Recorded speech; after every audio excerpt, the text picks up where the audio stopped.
If you are a person who buys digital advertising, you're probably going to get a call from 100 to 150 people at least once a month, possibly once a week, perhaps even every day.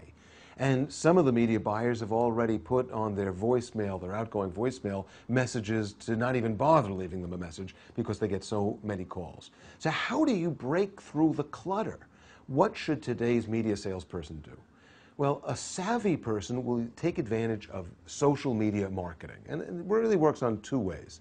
First of all, if I'm going to call someone, I'm going to cold call them, and I really know nothing about them, then it's almost impossible for me to come onto the call with an angle, with some kind of a way to connect with them right up front, which is so important at the very beginning of the stages of prospecting.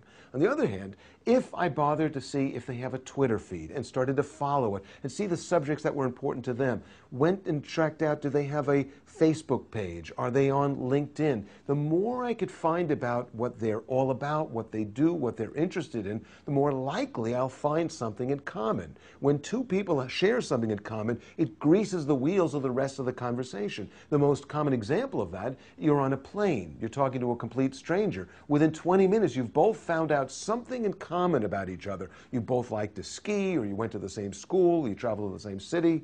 And once that happens, it's the beginning of a relationship. Well, we need to do that as salespeople, and we deny ourselves that opportunity when we don't follow social media. On the other hand, let's say I'm trying to engage with someone. Well, if I engage with them initially through a discussion board, for example, on a social media site, where I pose a question and then somebody answers it, and then I continue that conversation, either publicly or just with them, I begin the stages which can easily lead to a phone call, to an appointment, and eventually some business. Meanwhile, I'm letting a whole group of interested or potentially interested customers learn what I do and what services I have and the level of interest that I have in this area. It works both ways. Salespeople that are simply using the telephone and simply using email to communicate are missing the boat.